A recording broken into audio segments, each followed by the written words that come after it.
In order to see what happens on the developer machine, I have logged into another machine remotely.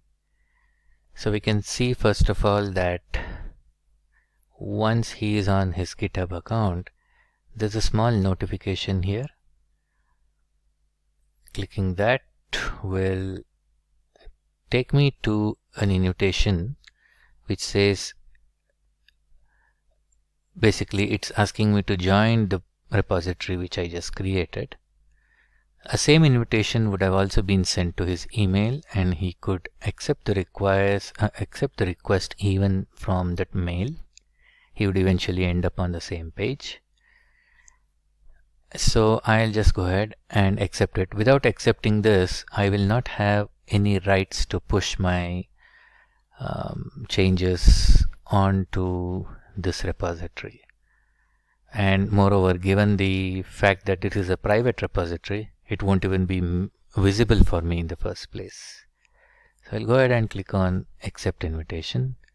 So it's only then I can actually see this project Git workflow, and we have all the files which was created by the team lead. And the first thing I would want to do is, after accepting, I'll just get the URL of the project and I'll clone it on to my system locally, that is the developer system.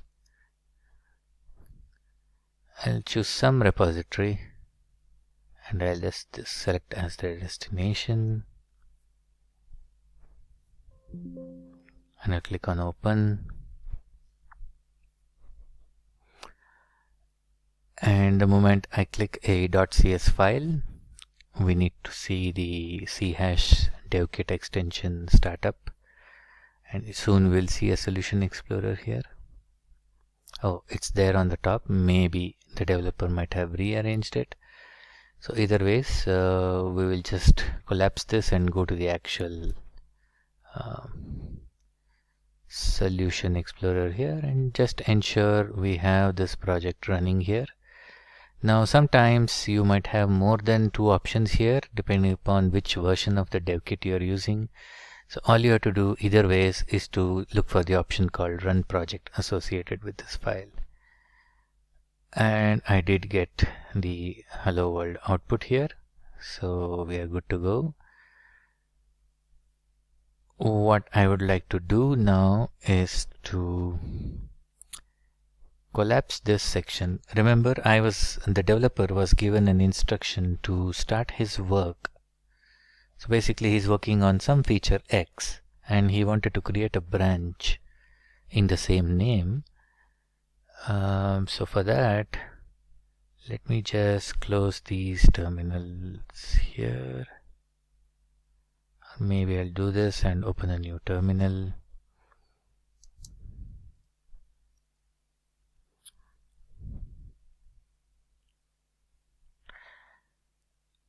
If you look at this, maybe I'll also, since we are done with this GitHub part for now, I'll just minimize it and zoom into the Visual Studio a bit. Maybe a bit more, yes.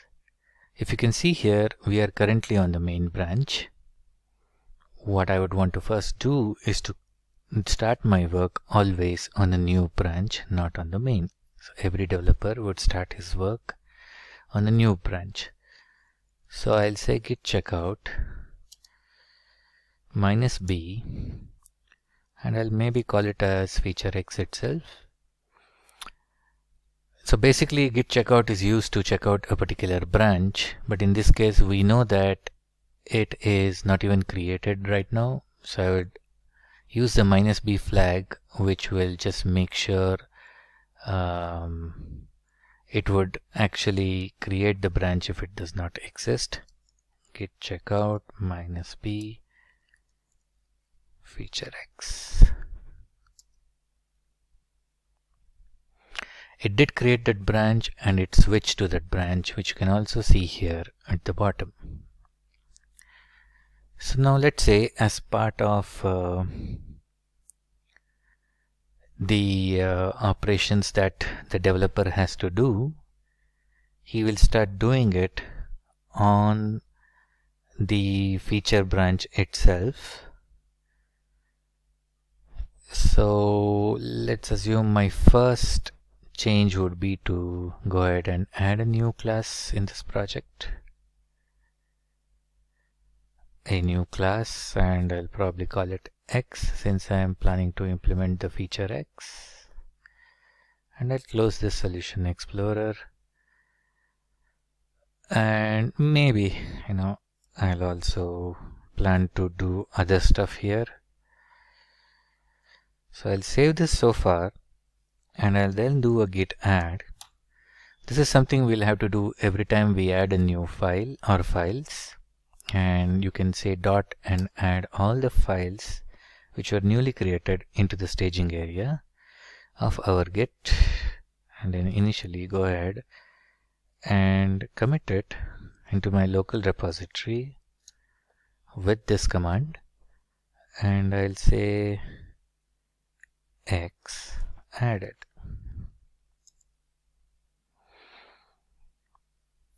So I've just finished adding this now, and I'm planning to, so basically the developer is planning to continue his work in the same fashion on this feature X branch. In the interest of time, let's assume through a comment that the dev is now ready with the feature X, and I'll save it and do the same thing. X completed in this time. So I'll assume at this point he is ready to raise a pull request so that his team lead can actually take a look at the changes and then go about as to what to do with it. But without the developer's knowledge, there has been a minor bug fix which was done on the master branch by some other team by following all the workflow and eventually merged onto the master, which this developer is not aware of. So let's see what the workflow has in store for us in this situation.